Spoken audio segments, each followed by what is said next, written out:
made for healing and for liberation. And that's what you will witness tonight. These women have been together for the past couple of months, sharing their stories, sitting together and talking further about the stories of their ancestors and their mothers and their grandmothers and their great-grandmothers, and sometimes also having their mothers in the room with us. And I want you to know that that's what's coming on stage right now. It's only about an hour and 20 minutes, but these are their lives. And so, thank you so much for honoring them and being here to hold those stories, to breathe with them, to listen, and to be present. That is what we hope for. Every single moment on this stage, I want you guys to breathe with them. I want you to laugh with them. I want you to exhale and make noise when you feel like you connect with what they're saying. Because this is not just a play. This is life. And they are sharing it with all of you.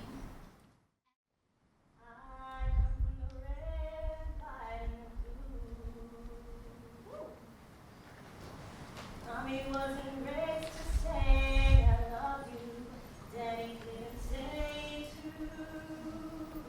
Maybe I'm damned to be a victim to my mind. Maybe we'll finally be ourselves tonight. How do we show love? How do we know?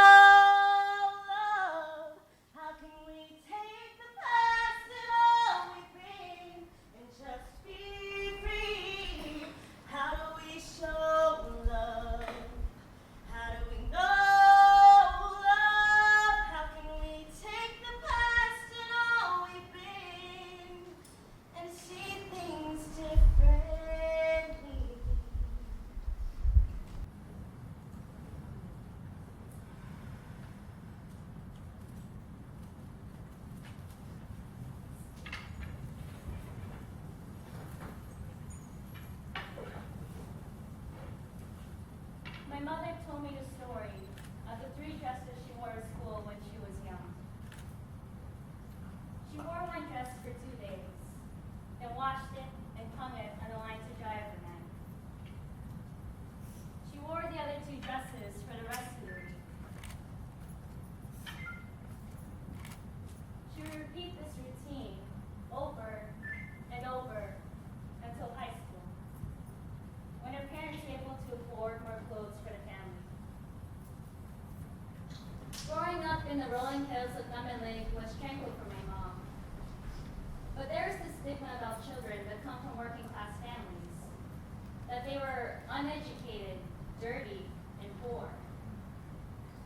But I proved myself to be the best. Who would think a little girl from the Bullock would come to America and make a fortune? My mother would tell me the story of her success. But I only half listened. It sounded more like a lecture on how I should be like her, instead of how I can be my own person. But I provide you with everything. Why don't you appreciate that? She would tell me. Whenever I seemed indifferent to her well-intentioned gifts of funky patterned scarves, designer brand cardigans, and the dazzle denim jeans that were 2 sizes bigger. Just say this, you'll go into it.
Number 1.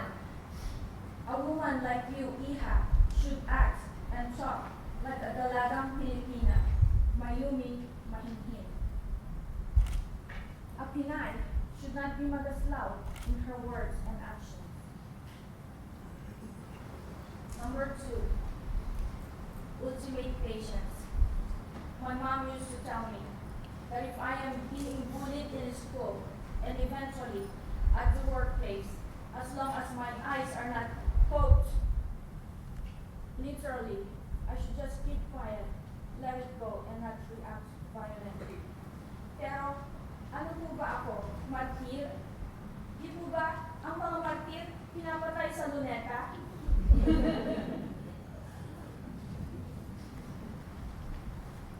Number 3. Ultimate humility. A woman should stay humble and not brag about her achievements in life so that more success will come. My mom said in Ilocano, "Tagtagari, tas kanto together." Number 4. A woman should be religious so that her husband and her children will follow. A family that prays together stays together. You have to go to Mass every Sunday and on religious holidays. You have to pray the rosary once a week. You have to ask God for all your needs and thank Him for all the blessings that you have received. But you, Iha, can you please stand up? How can I go to Mass with you if you are showing your God-given beautiful life?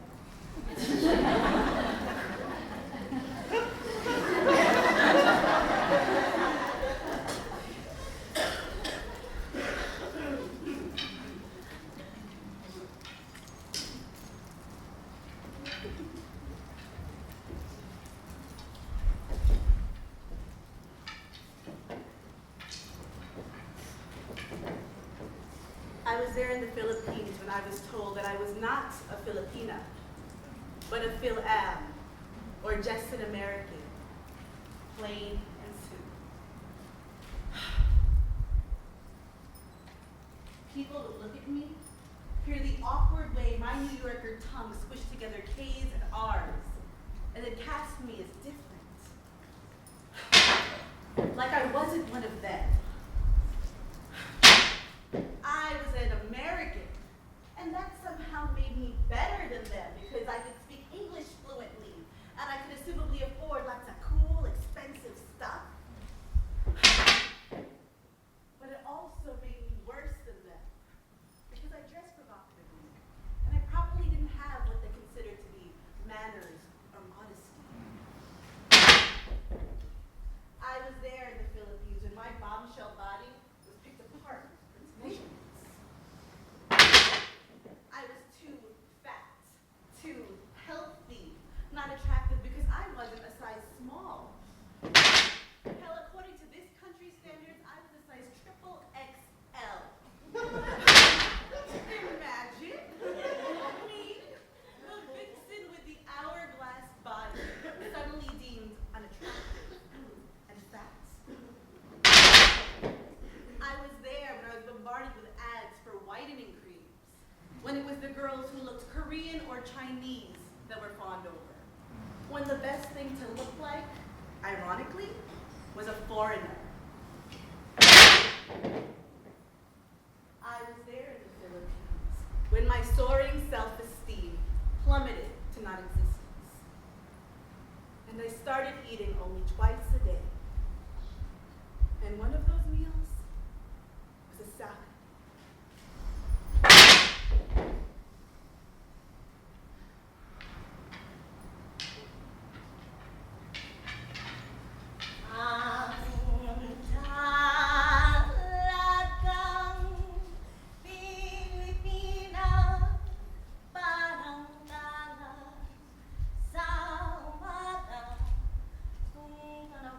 Ay nakalilin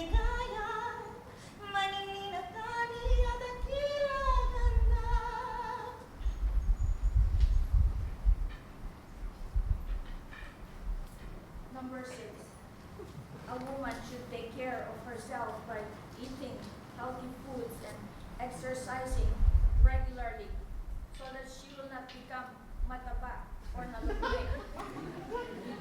Look at me. I have all the right curves in the right places.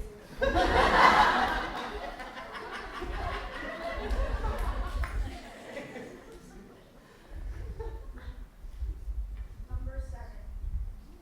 A woman like you should know how to cook.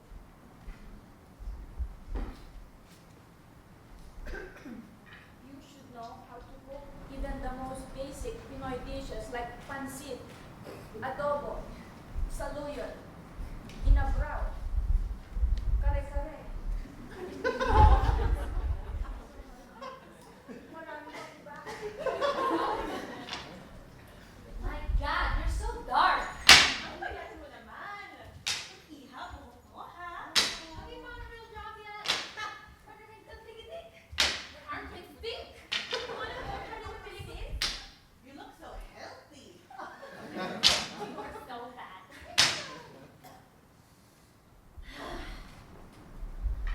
Lagot mong kan! Look mong kan! When family gathers, greetings are disguised as judgments.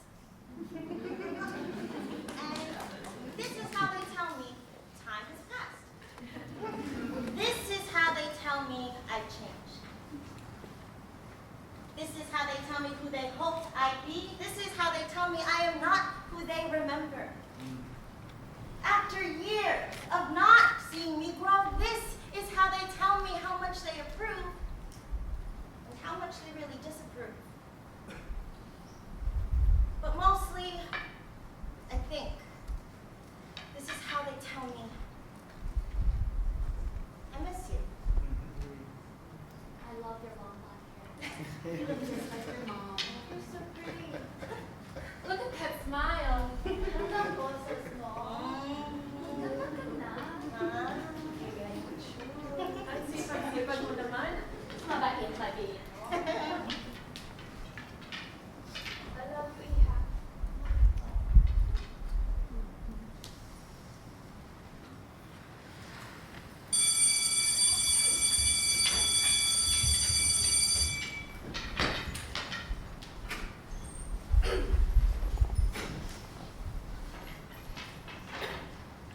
Pick a random state in the Midwest. That's where I grew up. Milwaukee, Wisconsin, in a mostly white neighborhood, to be more exact. I quickly caught on I was not like my classmates. Ethnicity, native language, childhood experiences, and home life. My classmates were white, born in America, spoke English from birth, and lived in your typical nuclear family. I was born in the Philippines, moved to America at 6, spoke Kapampangan at home, and lived with my family and relatives in one roof. I went to a small Catholic grade school where I was the only Asian girl year after year. But I wanted so bad to be like my classmates. I'm not proud to admit it, but I spent most of my childhood not happy being a young Pinay girl.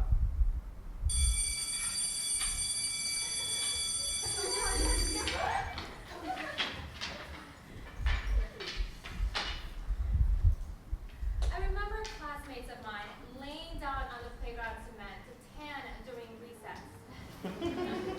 I looked at their fair skin and compared them to my skin. Instead of thinking, oh, they want to be dark like me, I thought, why is my skin color different from them?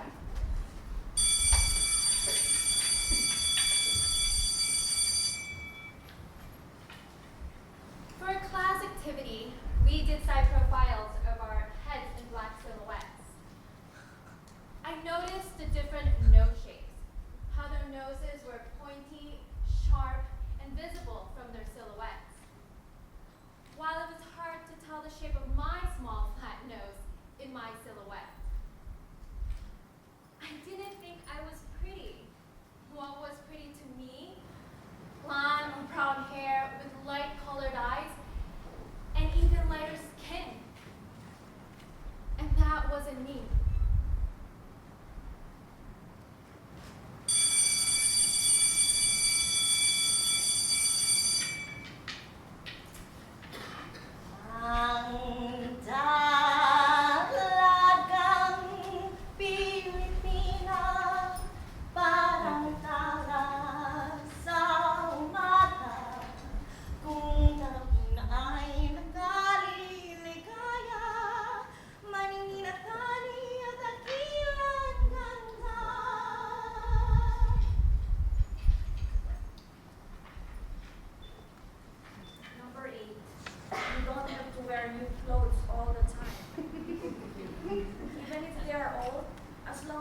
clean and intact, it's fine. Iha, sana naman huwag kang maging baduy.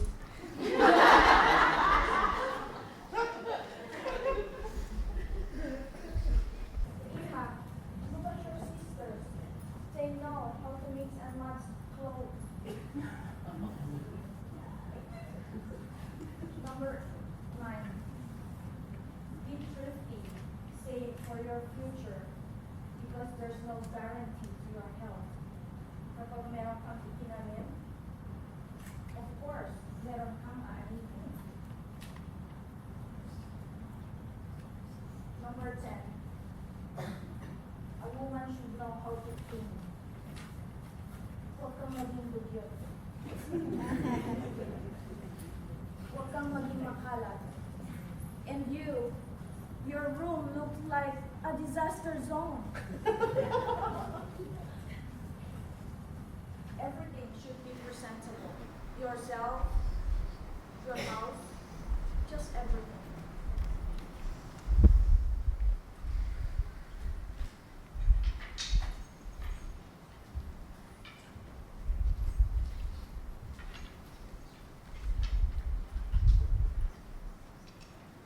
I was 6 when I scraped my knee. So in response, my father said to me, "Ay sus, you cannot be Miss America." But Pa, would you ever say that to my kuya? What I could not be because of this scar, not tall or fair skin or a colonized memoir. Then when I was 7 years old, I was so ashamed of my flat nose. 8 years old. Auntie would say, "Pinch it, like this." 9 years old. Ayon, more Spanish when it grows. 10 years old. When you expose yourself to the sun, the light is bound to change your skin. 11 years old. That light makes you dark, and so you are told, if you can, choose the yan, not the yin. 12 years old. Bakit itim na ka ba? Why are you so dark? 13 years old. You're from the United States. 14 years old. That's not the colonial mark. 15 years old. You're really Ronglomanon. 16 years old. You're like from the province. 17 years old. Like you work in the rice fields. 18 years old. I've considered Eskinol ever since.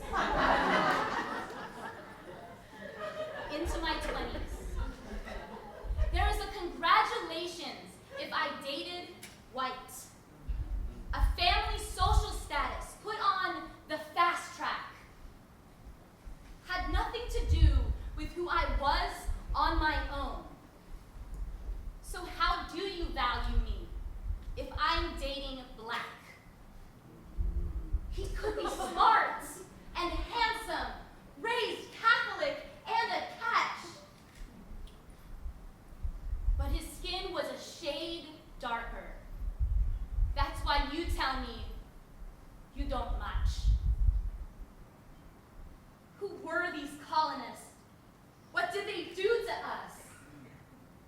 Architects who built inferiority, so we whiten our genus. My skin, stigmatized. My nose, criticized, yet penized, our fetishized, our bodies traumatized. Ashamed of what we aren't, compared to our colonists, raising their worth instead of embracing our darkness. Be architects of our own future, not the ones built from our birth. See the Filipina I really am. Decolonize my work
2 years later, my parents granted me a taboo.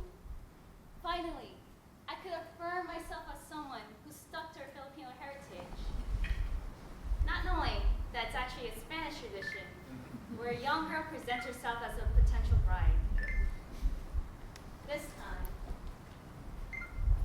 I wore a shimmering violet ball gown with diamond rhinestones that gathered to an hourglass shape on the bodice. I carried a bouquet of white calla lilies. And this time, I was escorted by a male friend who wore a black suit with purple vest and tie. But I was still not allowed to have a boyfriend.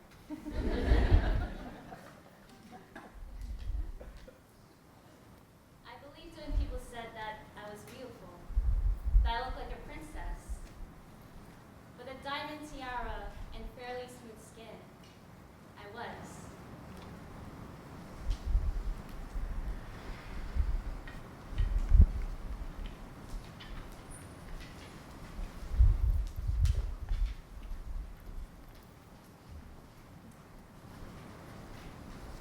What does the world see when it sees me? Because one day society tells me that I'm beautiful, and then the next, I'm ugly. But how can that be? Ever since I was young, my mom always had to comment on how she saw me through her eyes. She always said, Try this diet and eat less fries. Slim your thunder thighs. to take these pills or Drink this tea. To do an insanity workout routine. just so that I could change the curvy body that she gave me to be the slim Filipina I'm supposed to be. To get my hair straightened and get my eyebrows tweezed, to look like red carpet celebrities, to meet the standards of society.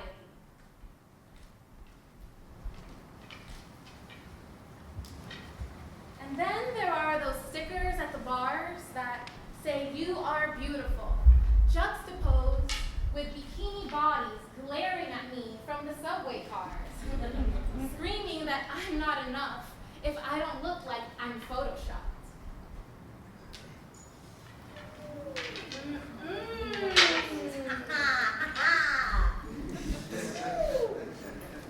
And even though the cat calls on the street objectify me, damn girl, you look fine. God bless you, beautiful! At least it means that they like what they see, right?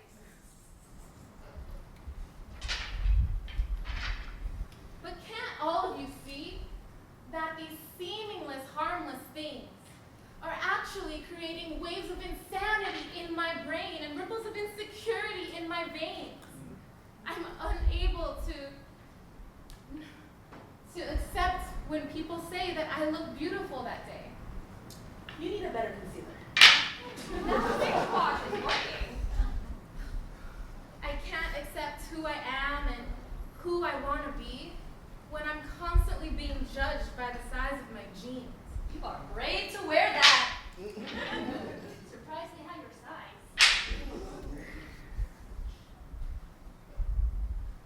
But I can't let these things be how I'm defined.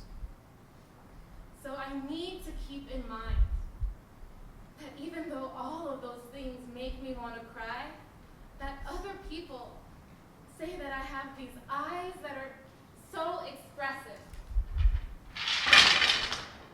that they're so transparent that even the ocean gets jealous, that I'm so bold the monsters under my bed feel threatened,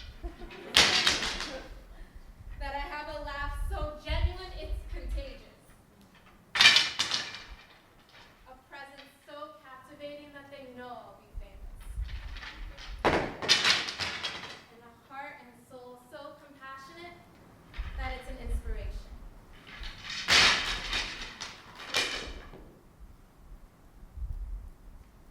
So what am I to believe when all of these contradictions swirl within me and in the world around me? When the definition of beauty varies with no consistency? When society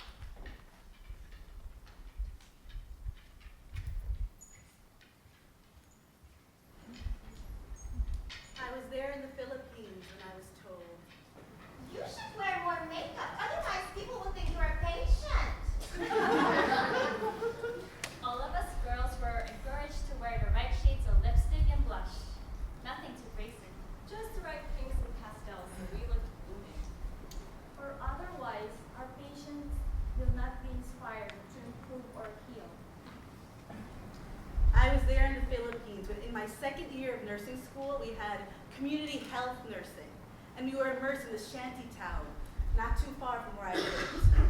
That was when I decided to let go of all the things that brought me down and embrace this opportunity I had to connect with my roots. I was there in the Philippines when I delivered babies out of their mothers and into this world. It was in the Philippines that I met women on their 15th, their 16th, their 17th pregnancy. Wow. Bringing more babies into this world just because they didn't know any better. In public hospitals where rust lined the delivery tables, and several women lay in a single bed in the maternity ward with their babies. I saw these women thrive despite their large families and minuscule incomes. I saw them make miracles out of a cup of rice and some powdered milk. I was there in the Philippines when I got pregnant with my second son. Me, an unmarried American girl in her 20s, doing her hours at the hospital like it ain't no thing. I was there in the Philippines when I gave birth to him and a week later returned to class. I was there when people told me that I couldn't, I wouldn't, I shouldn't be able to keep my GPA high and my 2 children loved.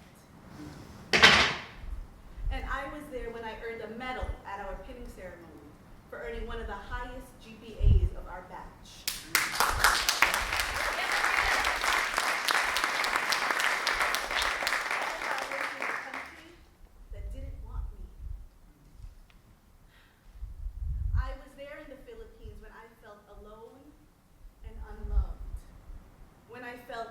Down when I was sure that I was the only liberally minded progressive feminist who saw things wrong with the culture.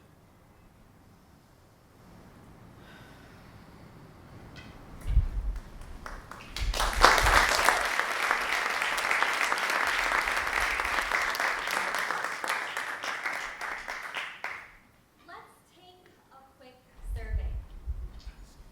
Raise your hand if you remember the first time that you got your regla. You know, menstruation, period. Now, raise your hand if you remember the first time that you rubbed your first set of bloody pennies all over your face.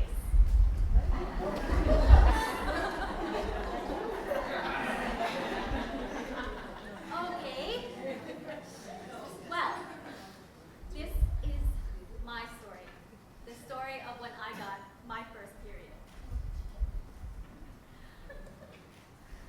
I remember before we even had our first periods, the girls at my school, they would already be talking about their personal preferences. Pads, wings or no wings? Wings! Tampons, cardboard or plastic? Ew!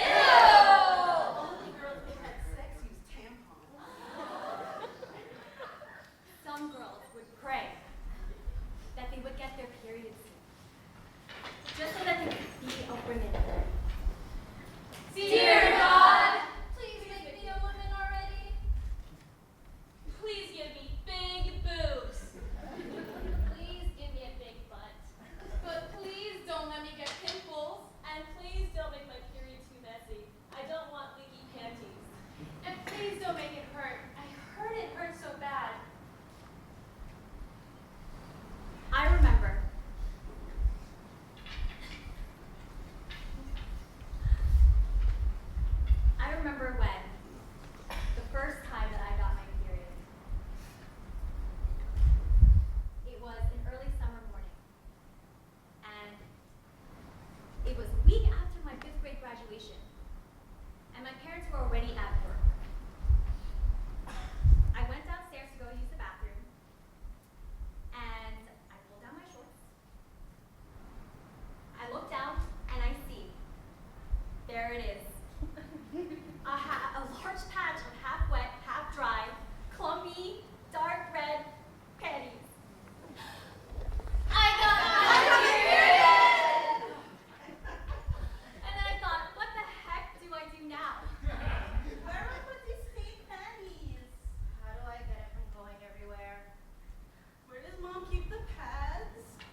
a huge wad of toilet paper and dried my hands, and I prayed that wouldn't leak on my way to the kitchen, to the house, to get the house phone to call my mom. Mom, I got my period. What do I do now? There, you're a woman now. Now go up the stairs and jump on the third step so you'll get heavy periods. The pads are in the cupboard. You know how to use them, yes? No. And don't forget to rub the blood on your face so you don't get pimples. Wait, what? Don't forget to wash your face with blood so you don't get pimples. Rachel, did you hear me? Okay, Mommy. So I went back to the bathroom. And I hesitantly proceeded to wash my first set of bloody underwear all over my face. And I was immediately scarred because I didn't understand the relationship between bloody panties and my teenage force. Even today, more than 200 reglas later, I still don't understand the origins of these traditions and how it made its way into my home in Long Island.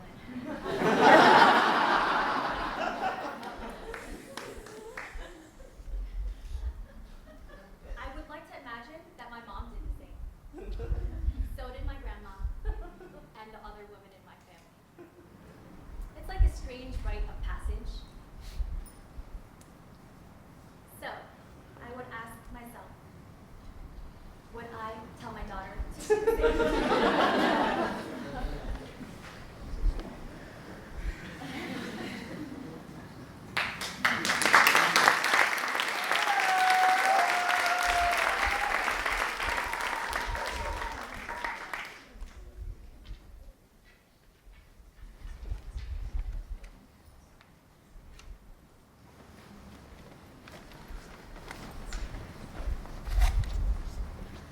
I remember it being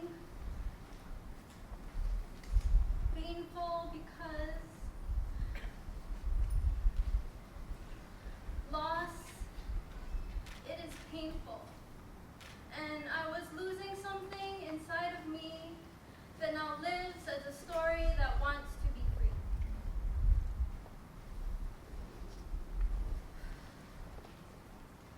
So this is for the womb. The womb in me that had once conceived.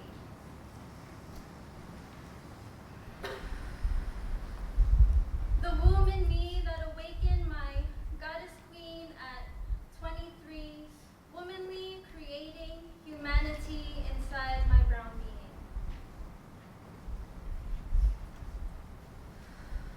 being. The growing new meanings, the journey towards 2 heart beatings in one, in me, the adding, the bunso, this mother beginning to earth. This is for the womb that didn't birth. My womb, it is a land that is still wounded and bleeding, and it's synchronized with the beating of Mars and the moon. A womb that mourns too soon. It is colonized and unfree of stolen roots.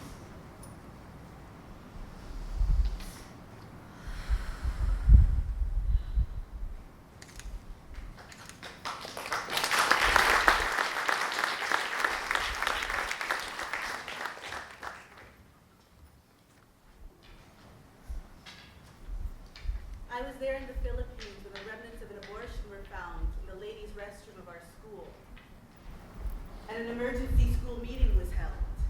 All students are mandated to require to attend today's meeting. We all filed into a single room. We were made to listen to all these religious leaders and clerics talk about the evils of premarital sex. And I remember this one man in particular whose words just shook me. Rape is a blessing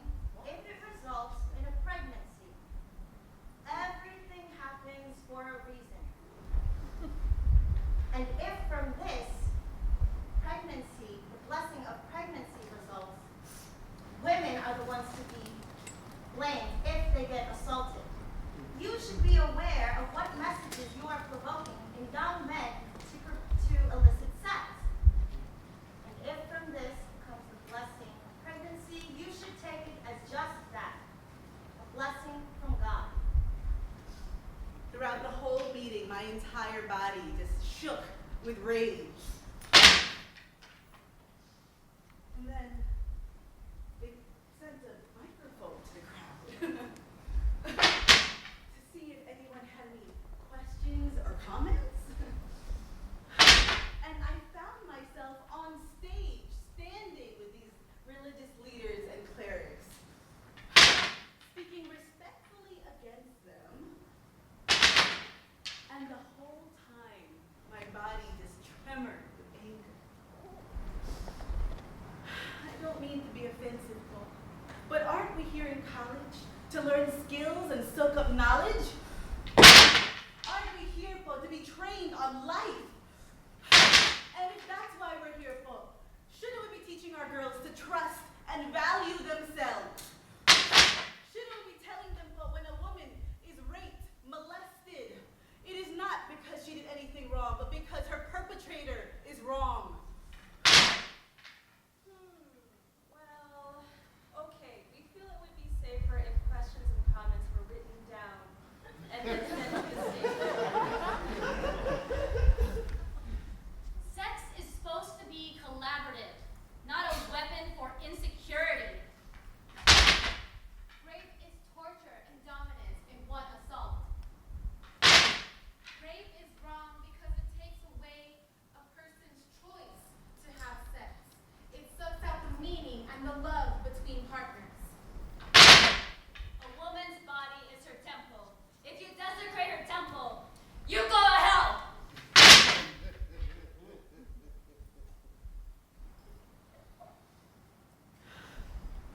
Rape is nothing but a power play, a way to assert dominance over someone. Dozens of slips of paper from the student body said that they claimed rape was wrong and never the victim's fault. And they actually thought different of their religious leaders for holding women accountable for the wrongs done against them. I was there in the Philippines when I looked around and I realized that I was not alone. That although my life choices and opinions were frowned upon, they were by no means solitary. I was there in the Philippines when I found myself. A Filipina American, but a Filipina first.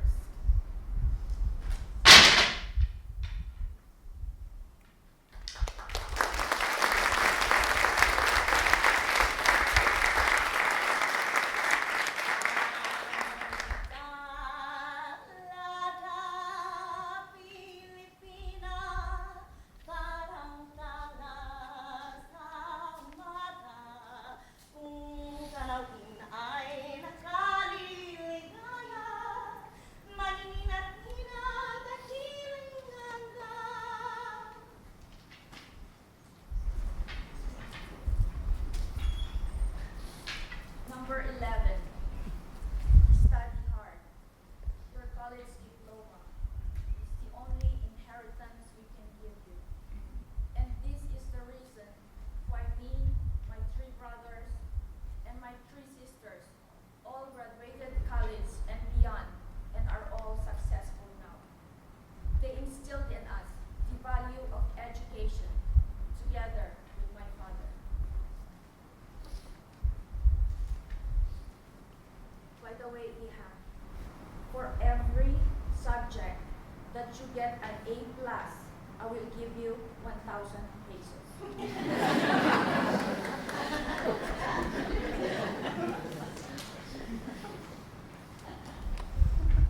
Number 12, work hard.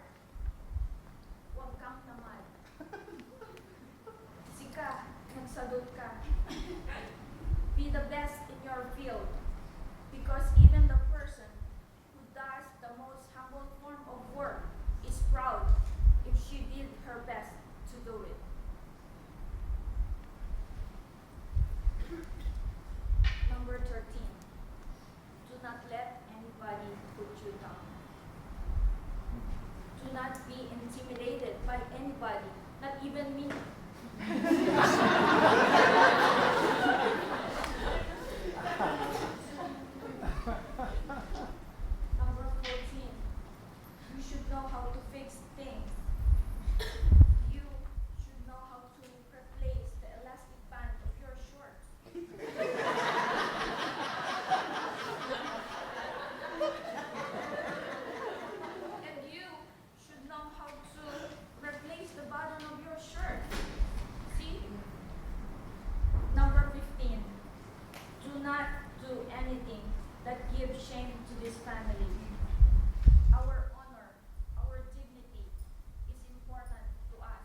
in the way my wrists move,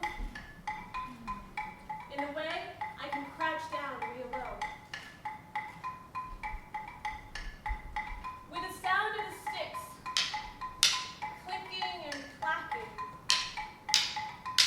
the syncopation summons new dimensions and opens into the heart of another time. Sometimes I can even smell the smoke as the sticks rub against each other. Escribidors have always been smaller than they seem. The legends, no more than 5'1", working their sticks with big smiles on their faces. Quick as lightning, fast. Have you ever come across a smiling warrior? That is a sight to behold.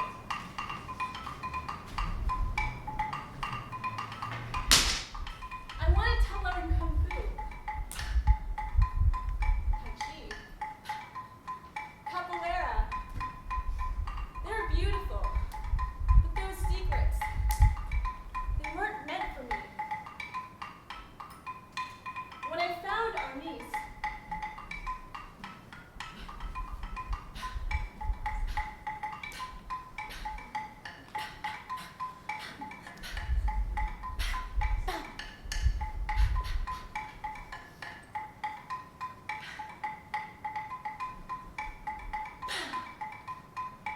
I felt like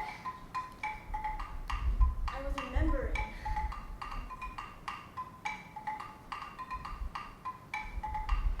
My parents moved my brother and I to the other side of the world to be here in the States. It can be so easy to get caught up in the being of the other things that you think you're supposed to be, what you think you need to be. Our niece has taught me how to stand up for who I am. And now,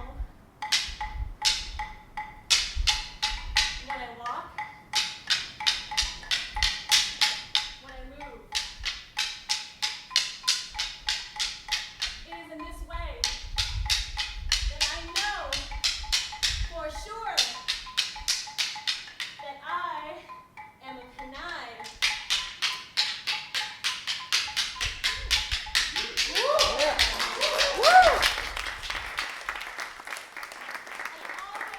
always will be.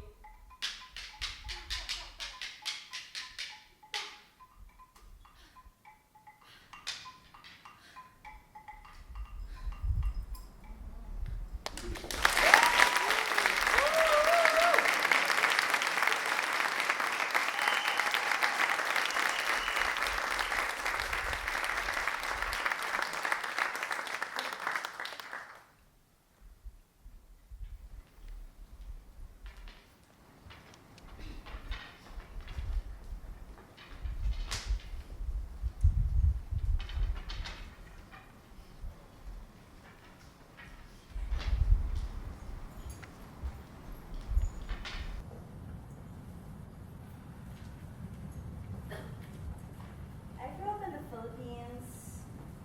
We were required to visit both our grandparents from both sides of the family. My lola from my mom's side and my lola from my dad's side. They would always ask me growing up, Iha, who do you love more? Or your other lola? But no, lola, I love you both. I can't choose. That led me to a discovery of me wanting to understand my roots and learn more about where I came from. And that led me, as a designer, into this journey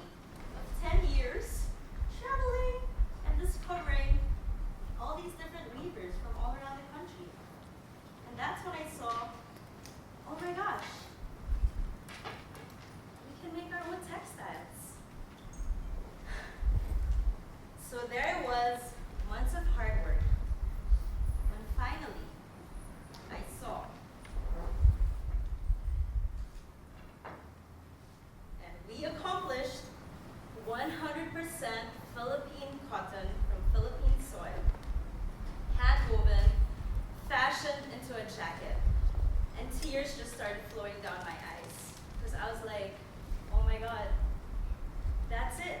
That's what I am. That's what I want to be as a designer.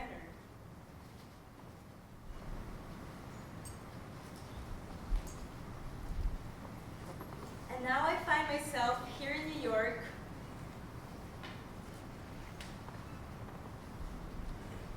hustling, traveling, lost here and there, not really sure where I want to go, but just following my heart, the things that I'm really passionate about, the things that I love, to try to be my own person, to try to be independent.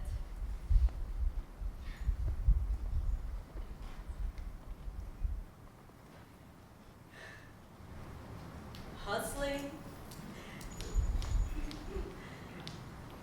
Sometimes I still feel that I'm in the middle, but I realize the inheritance that my grandparents, ancestors gave me, I'd like to shine light on that in this new home that I'm looking for.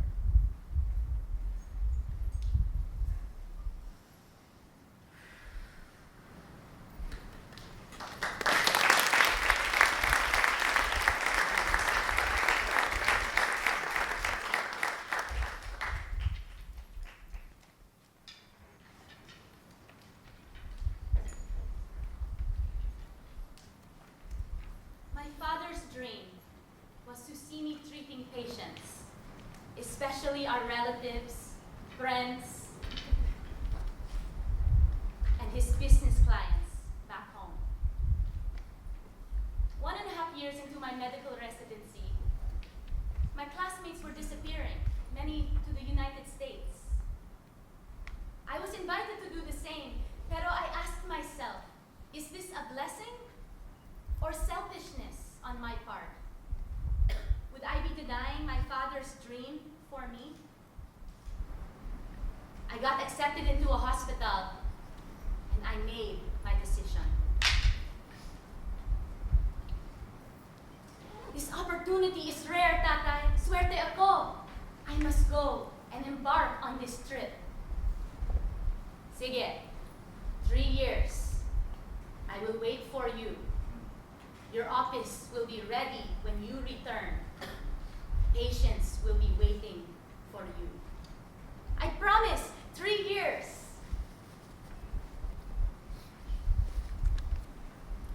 I didn't forget the promises I made to my father, but life in America kept me.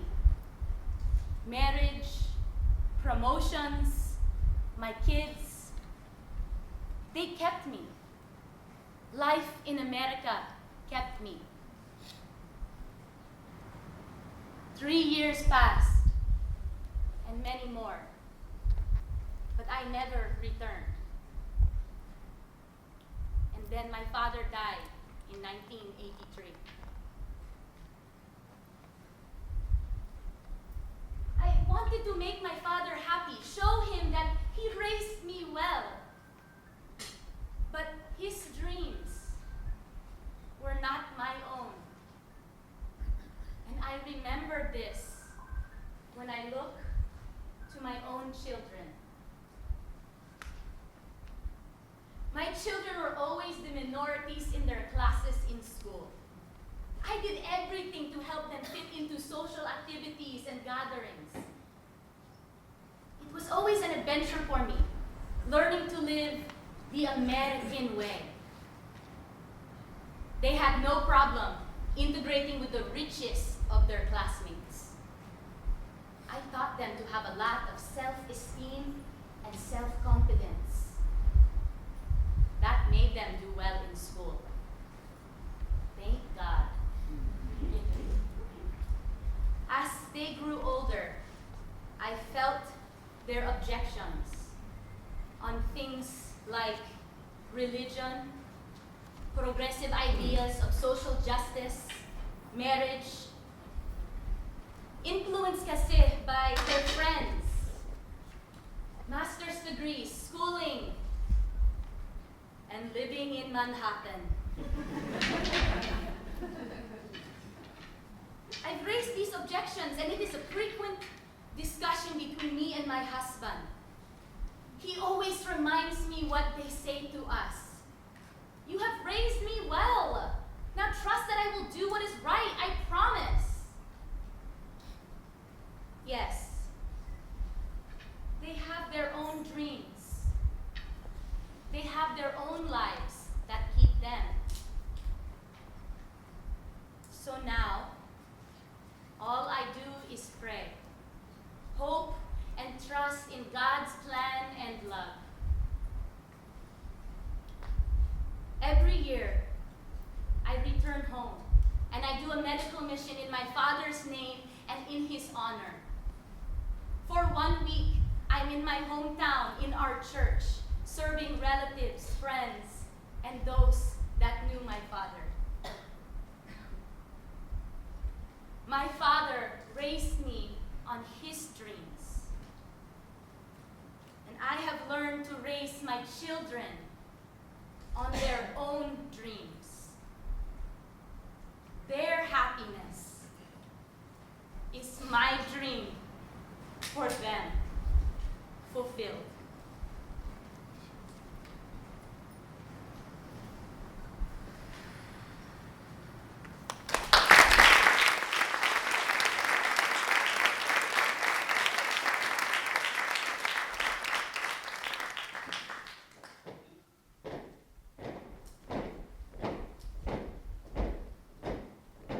My mother learned to twist her tongue so she might be heard, so she might be seen, so she might be understood.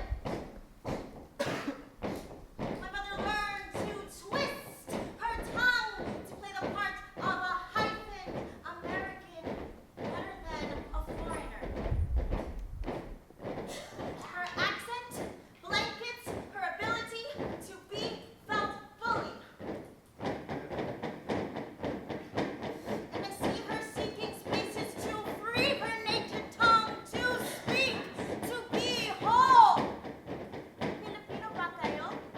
And even freer, Ilocano kayo na din. At home, she unravels her tongue in prayer, in song, over karaoke, in conversation, in mahjong, secret, merienda, calling the phone, coming back home, and she releases her tongue amongst other tired tongues.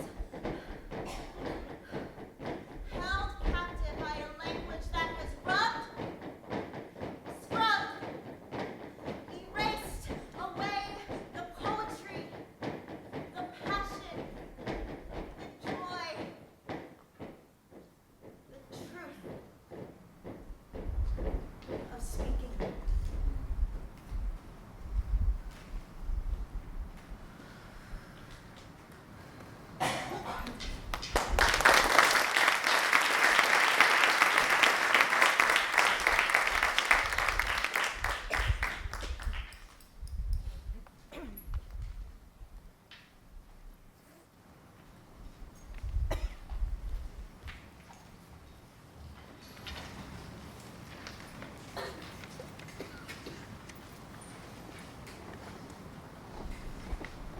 I only had 3 dresses to wear to school when I was young. Once a year, my tatay would buy me a new pair of shoes. I also carried a burlap bag for my books and pencils. I had to walk down the sloping dirt road to get to school every day because we lived high up in the Bolod. One day, I was running down the hill with my brothers and sisters, and the strap on one of my shoes broke. On another day, the bottom of my bag tore open and all my pencils fell out. My tatay could not afford to buy replacements, so I had to use the same bag and the same shoes throughout the school year. I remember the other kids laughing at me, but I did not mind them. I studied hard, and I graduated at the top of my class in both elementary and in high school. afford to send me to college in Manila. My uncle from Guam advised me to study nursing so I can come to America. He paid for all the expenses, tuition, books, uniform, dormitory. I was valedictorian in midwifery and graduated cum laude in nursing. I came to America alone, leaving behind a husband and 2-year-old son, so I can find employment in the hospital. Working in Metropolitan and Presbyterian was tough for a Filipino woman like me, even with the best credentials as a registered nurse. I had to prove that I spoke perfect English and had the proper medical knowledge for taking care of babies. And I earned my place.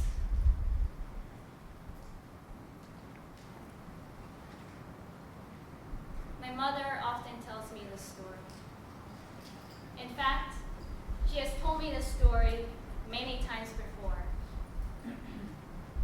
But this time, as a young adult, I listened. My mother's story began with those 3 dresses. And I see how hard she works to fill that lap every day. I think about the dresses I wore at 16 and 18.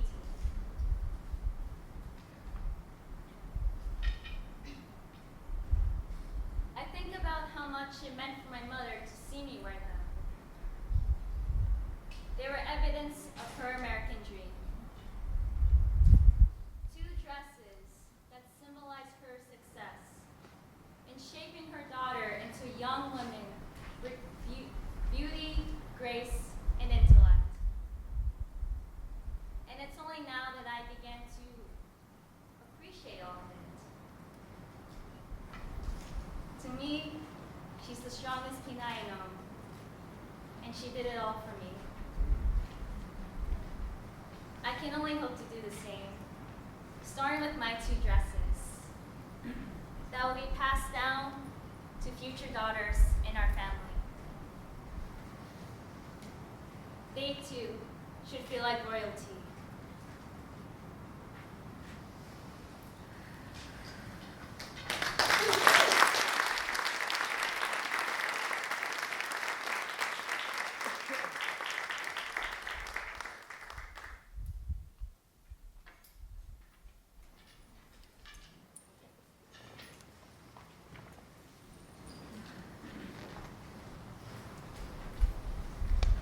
I come from the red, white, and blue. Mommy wasn't raised to say I love you. Daddy didn't say to. Maybe I'm damned to be a victim to my mind.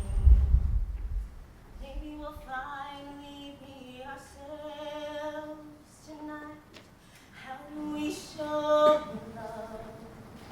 How do we know love? How can we take the past and all we've been and just be free? How do we show love? How do we know love? How can we take the past and all we've been and see things differently? Tell me the words to get to you. Train my tongue, train this heart, help me see your truth. Maybe I'm damned to be a victim to my mind. Maybe we'll finally be ourselves tonight. How do we show love? How do we know love? How can we take the past and all we've been and just be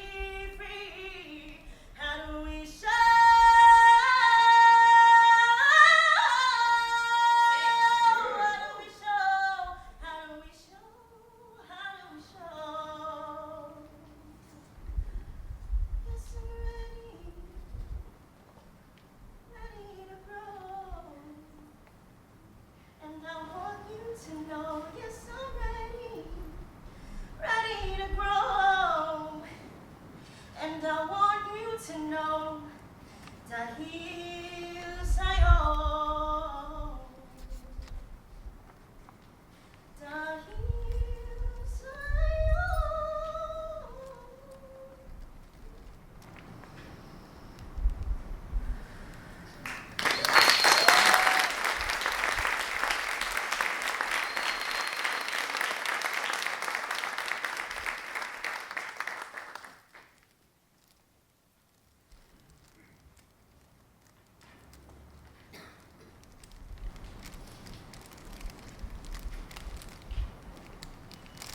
It has been a long journey, but it's my journey.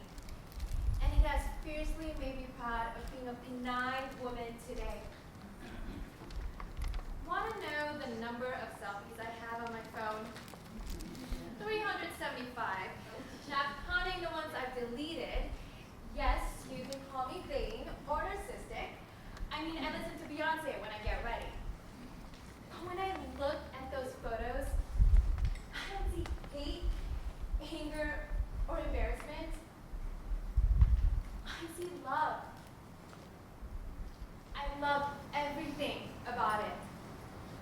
The black hair, the brown skin, the small flat nose, the eyes, the lips, the widow's pick, the little cluster moles on my cheeks, the Filipina-ness of it all.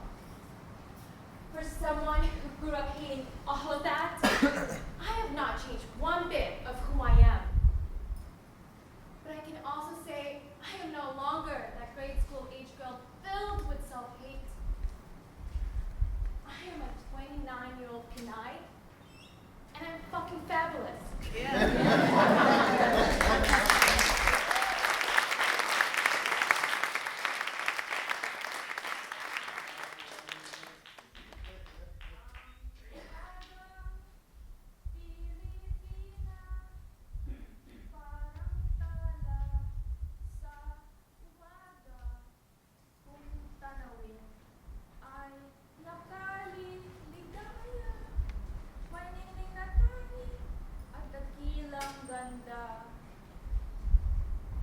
Number 16.